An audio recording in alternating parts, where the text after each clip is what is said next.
भाई मैंने तो अभी तक रिज्यूमे ही नहीं बनाया। अगली वीक कंपनीज पोर्टल पे अपलोड क्या करूँगा? कुछ ज़्यादा जल्दी नहीं हो गया? Hello everyone, welcome back to the second video of this particular channel and as you have already seen इस particular वीडियो में हम रिज्यूमेस के बारे में बात करने वाले हैं। तो तुमको थोड़ा सा बैकग्राउंड कॉन्टेक्स्ट दे देता हूँ। So when I was in my first year, when I completed my first year, उसके बाद जब सेकेंड ईयर बेसिकली हमारा ख़त्म होने वाला होता है तब कंपनीज मोस्टली आती हैं इंटर्नशिप्स के लिए, ठीक है। तो मेरा रिज्यूमे पहले से कोई प्रिपेयर्ड नहीं था, मैंने बनाया नहीं था। एंड व्हेन प्लेसमेंट सेल वालों ने बोला कि you can submit your resumes on this particular portal, we were like I was like literally in a lot of trouble, क्योंकि मेरे को कुछ आइडिया नहीं था कि यार मेरे को रिज्यूमे कैसे बनाना है। तो I remember back then there were 5 friends, we were 5 friends और ऑलमोस्ट एक को छोड़ के 4 of us were in a lot of trouble कि यार रिज्यूमे बनाना कैसे है। क्योंकि रिज्यूमे के अंदर सबसे पहले तो हमको प्रोजेक्ट्स क्या डालेंगे, क्या नहीं डालेंगे, कौन सा टेम्पलेट यूज करेंगे, there are lot of questions, ठीक है, जो कि जब तुम रिज्यूमे बना रहे होते हो तो तुमको आते हैं। तो I am just trying to solve those questions directly with this particular video and believe me, if you are going to follow it thoroughly you will be able to make your resume perfectly with no questions और उसको आराम से review करवा लेना। You can also maybe tag me on Twitter to get it reviewed. I will definitely love to review it. So first of all, सबसे पहले ये template जो है इसको हम 2 कॉलम टेम्पलेट बोलते हैं। I'll just paste the link of this template in one of the comments and pin it so that you can just go to this particular template और अपना resume create कर सकते हो। So first of all इसको so like when I was preparing my resume तो मेरे को नहीं पता था कि कौन सा टेम्पलेट यूज करना है। तो I just did one thing, मैं लिंक्डइन पे गया, मेरे जितने भी सीनियर जो बहुत अच्छी अच्छी कंपनीज में गए थे मैंने उनको स्टॉक किया एंड आई जस्ट फाउंड कि ये टेम्पलेट वो यूज़ कर रहे हैं, ठीक है, एज सिंपल एज दैट। और उन्होंने क्या क्या डाला हुआ है उस हिसाब से मैंने अपना रिज्यूमे प्रिपेयर किया। तो if you see this particular template which is a 2 column template, इसमें सबसे पहले तुम अपना नाम डाल देते हो, उसके बाद यहाँ पे अपनी आईडी डाल देते हो। इंपॉर्टेंट नोट, ये जो आईडी है, ईमेल आईडी जो तुम यहाँ पे देने वाले हो, ठीक है, उसमें for actually this is not the email ID I guess, okay whatever, but you can put the email id, the github link if you have, maybe the link the lead code profile won't work here. Just put 3 things over here in this particular section. अपना github डालो, अपनी id डालो, अपना phone number डालो, that's it. These 3 would work for like for most of the good scenarios. या फिर तुम अपना पोर्टफोलियो, अगर तुम्हारा अच्छा डिसेंट सा पोर्टफोलियो है तो वो भी डाल सकते हो। अब मैं जो इम्पोर्टेंट बात कर रहा था वो ये थी कि जब तुम अपनी आईडी डालते हो तो इसमें मोस्ट ऑफ द टाइम अगर तुम कॉलेज के थ्रू अप्लाई कर रहे हो तो you should put the college ID, ठीक है। But here is concern that you should focus कि अगर मान लो तुम्हें पता है ये पर्टिकुलर कंपनी मे बी कॉलेज में नहीं आई, ठीक है, and you are quite smart enough कि तुम उस कंपनी के पोर्टल पे जाके अप्लाई कर रहे हो, ठीक है, तो वहाँ पे अपनी कॉलेज की आईडी मत देना, अपना कोई पर्सनल ईमेल दे देना, पर्सनल gmail.com वाली आईडी दे देना। बिकॉज अगर मान लो उस पोर्टल पे तुमने अपना रिज्यूमे डाला और वो रिजेक्ट हो गया, ठीक है, तो बहुत सारी कंपनीज उसको ऐसे रिजेक्शन पे डाल के, और पॉलिसीज होती हैं कंपनी की ये रिज्यूम की इस पर्टिकुलर रिज्यूमे से तुम दोबारा अप्लाई नहीं कर सकते for this particular amount of time, ठीक है, तो वो ना हो जाए, ठीक है। तो अगर तुम दूसरी आईडी दोगे तो it would be a safer side कि अगर मान लो तुम्हारा रिज्यूमे रिजेक्ट भी हो गया वो वाला, तो स्टिल अगर वो कंपनी आती है और प्लेसमेंट सेल वाले तुमको बोलते हैं कि इस पर्टिकुलर मतलब तुम रिज्यूमे इनके पोर्टल पे जाके डाल के अप्लाई कर दो, तो मोस्ट ऑफ द मतलब यू वुड बी सेफ कि तुम्हारा वो रिज्यूमे रिजेक्ट नहीं होगा बाय द AI टेक्नोलॉजी, कि कहीं उसने तुम्हारे रिज्यूमे की वो जीमेल आईडी सेव करके रखी हो और उसको रिजेक्ट मार दे। तो please take care of it. अपनी जब बाहर अप्लाई कर रहे हो तो you should have a personal gmail.com ID जिसको तुमको यहाँ पे मेंशन करना। अगर अपने कॉलेज के थ्रू कर रहे हो तो अपना कॉलेज का मेल आईडी यूज़ करो, एज सिंपल एज दैट, ठीक है। उसके बाद फाइन और यहाँ पे इंडियन कोड डाल दिया करो +91, उसके बाद फ़ोन नंबर डाला करो just in case. It is good thing for resumes because अगर तुम मान लो कहीं बाहर किसी कंपनी में अप्लाई कर रहे हो तो इट वुड बी बेटर कि you know they would know कि you are from India, as simple as that. उसके बाद टू बी ऑनेस्ट जो मेन सेक्शन हमारे इस 2 कॉलम टेम्पलेट में होता है वो ये होता है. ठीक है, इस सेक्शन पे ज़्यादा फोकस करने की जरूरत है नहीं because it is as simple as that. Education में क्या डालोगे, अपना कॉलेज डाल दो, अपनी सीजी वगैरह डाल दो.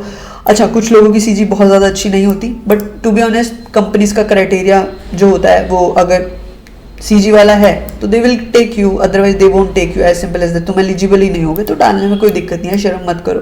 कम सीजी है तब भी डाल दो, आई वुड प्रेफर डाल दो. बट अगर ऑफलाइन अप्लाई कर रहे हो, ठीक है, ऑफ कैंपस अप्लाई कर रहे हो आई मीन, तो उस केस में अगर तुम्हारी सीजी बहुत ज़्यादा अच्छी नहीं है तो it's fine to skip that option कि तुम सीजी मत डालो. बट आई ऑलवेज प्रेफर कि हाँ डाल देनी चाहिए. But I have seen a lot of my friends जिनकी सीजी अच्छी नहीं थी एंड उन्होंने नहीं डाली and still they got selected because companies sometimes don't give a damn to your CG. तो it's fine not to put it as you wish. उसके बाद ये हायर एजुकेशन जो होती है ये I have never put in my resume. मेरे को मतलब कंपनीज को घंटा फर्क नहीं पड़ता कि तुम ये सब डालते हो या नहीं डालते हो. तो that's completely depends on you. अगर तुम्हें शोकेस करना है कि तुम्हारी हायर एजुकेशन क्या थी, कौन से स्कूल में कितने परसेंटेज सीबीएसई बोर्ड में 99 लाए थे, तो डाल दो, कोई दिक्कत नहीं है. कंपनीज इंटरव्यूअर्स कोई ध्यान भी नहीं देंगे, आई वुड डेफिनेटली से. तो उसके बाद आ जाते हैं हमारे links. I would prefer links वगैरह से पहले थोड़ा स्किल्स सेक्शन इन्होंने लास्ट में डाल रखा है, ठीक है, which is fine. The reason being over here is, मैं ये बता सकता हूँ कि देखो स्किल्स की क्रेडिबिलिटी कुछ नहीं होती, ठीक है. हर बंदा हर स्किल डाल देता है, ठीक है, अंधाधुंध, क्योंकि उस कोई फर्क नहीं पड़ता उन चीज़ों से. मेन स्किल्स तुम्हारी कहाँ से दिखती है, तुम्हारे प्रोजेक्ट्स वगैरह से दिखती है, क्योंकि उसकी क्रेडिबिलिटी है. If you have use some sort of skill, हालांकि इस रिज्यूमे में नहीं डाल रखी मेरे हिसाब से इसने, but if you go to my resume I will show you that. But to be honest what you should do, हर प्रोजेक्ट के यहाँ पर टाइमलाइन डालनी है डाल दो, बट टाइमलाइन से ज़्यादा इंपॉर्टेंट है जो स्किल्स, जो टेक्नोलॉजी वगैरह तुमने यूज़ करी है उसको डालो. फॉर एग्जांपल अगर मैंने HTML, जावास्क्रिप्ट, रिएक्ट, नोड ये सब यूज़ किया है, मर्ज टैग यूज़ किया है, तो I just put it over here and make it bold as well, ताकि रिज्यूमे ताकि इंटरव्यूअर को पता लग जाए डायरेक्टली कि these are the things that I have used and उसकी क्रेडिबिलिटी है because I have done a project in दो स्किल्स. तो interview will get to know कि अरे हाँ इस बंदे ने ये सब चीज़ों पे काम किया है और ये इसका प्रोजेक्ट है. And if I would be very interested in those skills I would go through the project details as well, और मे बी उससे रिलेटेड मैं तुमसे क्वेश्चन पूछूंगा if I am an interviewer, ठीक है. तो उसकी क्रेडिबिलिटी है, तो इसलिए स्किल्स सेक्शन इन्होंने लास्ट में मेंशन कर रखा है, ठीक है, यहाँ पे. बट स्टिल मतलब ठीक है, अगर तुमको ऊपर डालना है चल जाएगा, बट दैट्स फाइन कि अगर तुम नीचे डालो ऊपर डालो कोई फर्क नहीं पड़ता. उसके बाद लिंक्स डाल दो, इट्स गुड, ठीक है. उसके बाद कोर्स वर्क डाल दो, नथिंग इम्पोर्टेंट, यहाँ पे कुछ ज़्यादा इंपॉर्टेंट चीज़ नहीं है, डालते हैं सब लोग डाल देते हैं भरने के लिए. उसके बाद आते हैं हम मेन सेक्शन पे, एक्सपीरियंस. तो if I talk about my self, when I was like during the completion of my second year, उस टाइम पे मेरे पास एक्सपीरियंस तो नहीं था. कुछ लोग फोड़ू होते हैं, मैं नहीं था, बट कुछ लोग फोड़ू होते हैं और उनके पास एक्सपीरियंस था तो उन्होंने डाला था. एंड यस, ये तुम्हारे इंटरव्यूअर्स को अट्रैक्ट करता है. तो अगर if you have some experience, अब ये एक्सपीरियंस में टू बी ऑनेस्ट अगर जेन्युइन एक्सपीरियंस है तभी डालना, फालतू में भरने की कोई ज़रूरत नहीं है. बहुत सारे फोड़ू लोग, आई हैव अ फ्रेंड जिसने अपने फर्स्ट ईयर में ही इंटर्नशिप करी थी, ऑलमोस्ट लाइक 5 months अपने फर्स्ट ईयर में. He is amazing. तो हाँ, उसने अपना एक्सपीरियंस ऑफ दैट इंटर्नशिप डाला था, तो डालो अगर you have some internship experience, ठीक है. बट ऐसे फालतू कोई चीज़ मत डाल देना. उसके बाद अब ये तो काफ़ी बड़ा बंदे का रिज्यूमे होगा जिसने इतनी कंपनी में काम कर रखा है या जो भी कर रखा है, बहुत सारी इंटर्नशिप वगैरह कर रखे हैं, बट तुमको एक ही डालना काफ़ी है. उसके बाद तुम्हारा ये मेन सेक्शन जो है प्रोजेक्ट्स का सेक्शन स्टार्ट हो जाएगा. अगर तुम रिसर्च वाली कैटेगरी वाले बंदे हो, जिन्होंने काफ़ी लोग फर्स्ट ईयर में रिसर्च भी करते हैं, दूसरी IIT को अप्रोच करके, IITs के प्रोफेसर को अप्रोच करके, तो वो अगर तुम हो तो बिल्कुल डालो, feel it would make a lot of sense, ठीक है. काफ़ी लोग रिसर्च बेस्ड प्रोजेक्ट्स करते हैं तो जस्ट पुट देम इन. अगर तुमने किसी फेस्ट की वेबसाइट को डेवलप किया है तो it is fine to put that here. अपने जो प्रोजेक्ट्स डाल रहे हो वो फेस्ट की वेबसाइट वाले डाल सकते हो while applying for internship, but placement के टाइम में मत करो। प्लेसमेंट के टाइम पर तो like literally after second year I remember हमारा मिनिमम 2 कोर्स हर सेम में होते थे जो कि बहुत अच्छे अच्छे प्रोजेक्ट्स हम कर सकते थे। हाउएवर इंटर्नशिप तक हमारे पास प्रोजेक्ट्स नहीं थे, बट अब बीटीपी लोग करने लग गए हैं फर्स्ट ईयर से ही आई गेस, तो it is good, it is really really good thing, because तुम्हारे पास प्रोजेक्ट्स तुम्हारे बन रहे हैं जो तुम अपने रिज्यूमे में डाल सकते हो। तो अच्छे से मेहनत करके उनको शोकेस करो रिज्यूमे में, ठीक है। अब रही बात कि हाँ मेन तो हमको यहाँ पे प्रोजेक्ट्स डालने हैं, अगर एक्सपीरियंस है तो एक्सपीरियंस डालने। अच्छा ये अवार्ड्स की बात कर लेते हैं। अवार्ड्स मतलब ठीक है, ये सेक्शन उन लोगों के लिए है जो कॉम्पिटिटिव कोडर्स हैं, जो कि मैं तो बिल्कुल नहीं था, कॉम्पिटिटिव मेरे बस की नहीं थी, बट बहुत मेरे अच्छे दोस्त जो थे वो कॉम्पिटिटिव कोडर्स थे, तो उन्होंने आराम से इस सेक्शन को अपनी कोड शेफ, अपनी लीड कोड, अपनी कोड फोर्सेस, इन तीनों की रैंक से भरा था। उसके बाद अब ठीक है तुम्हारा इसका मतलब ये सेक्शन भर जाएगा, ठीक है। Publications I am pretty sure तुम्हारे फर्स्ट ईयर में कोई पब्लिकेशन नहीं होंगे, इतने फोड़ू भी नहीं हो, इतने फोड़ू नहीं होते फर्स्ट ईयर में, लोग एक्सप्लोर कर रहे होते हैं। तो हाँ मतलब डाल सकते हो अगर है तो, बट हाँ ठीक है। यहाँ पे अवार्ड्स डालो, अचीवमेंट्स डालो, ठीक है। अगर कोई तुमने किसी फेस्ट वगैरह में काम किया है तो वो डाल दो, या फिर तुम किसी क्लब वगैरह के मेंबर हो तो वो भी यहाँ पे डाल सकते हो, बट ज़्यादा नहीं।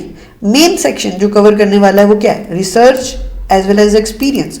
तो second year I mean at the end of second year तुम्हारे पास ये सब चीज़ें होना बहुत मुश्किल रहता है। तो प्रोजेक्ट्स डालो, 3 projects should fill up this space.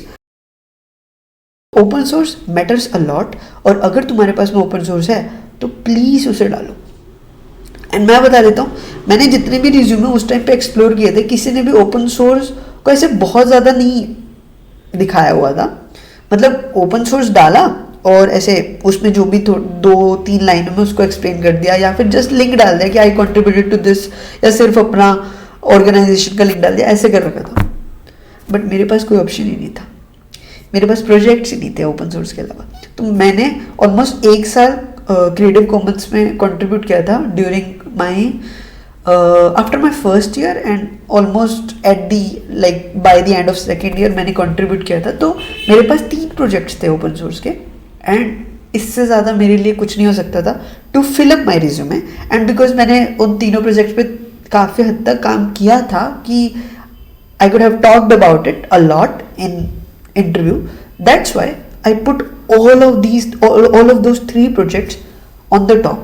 तो यहाँ पे जो तुम्हें एक्सपीरियंस दिख रहा है, मेरे केस में it was open source projects, और मैंने यहाँ पे ऐसे 1, 2, 3 ऐसे 3 करके पूरे प्रोजेक्ट्स डाल दिए, ठीक है। तो रिज्यूमे बनाना तो बहुत ईजी है, हमारे पास टेम्पलेट है। अब हमको पता है, अगर हम फर्स्ट ईयर में, तो हमें पता है हमको एटलीस्ट 3 प्रोजेक्ट ऐसे अच्छे कर लेने हैं जिनको हम अपने रिज्यूमे में डाल सकते हैं। Yes! तो yes I am quite biased with this 2 column template. उसका रीजन सिंपल सा है कि अगर मान लो तुम्हारे पास में 1 कॉलम टेम्पलेट है, ठीक है, तो इंटरव्यूअर्स के पास ना मतलब you know there are a lot of things that you have put you know in a single section, and interviewers might get overwhelmed, ठीक है, कि कौन सा सेक्शन पहले देखना है। यू मे से कि अच्छा उसमें हम ऑर्डर सही रख सकते हैं, yes I mean most of the people do as well, और वो रिज्यूमे भी आराम से सिलेक्ट हो जाते हैं। But I think this is one of this you know resume template which I like a lot, and I have scene मतलब professionally बहुत सारे लोग यही यूज़ करते हैं। And I have already told you कि क्यों, कि हाँ कॉलम 2 में you put all of the important stuff, और जो थोड़ा less important है but still important है you put in column 1.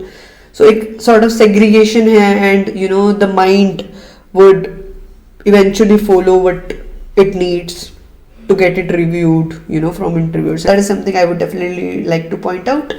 Yeah, that's it for this particular video. If you have enjoyed this particular video so far, please do give a like, give a thumbs up, please do subscribe for further notifications.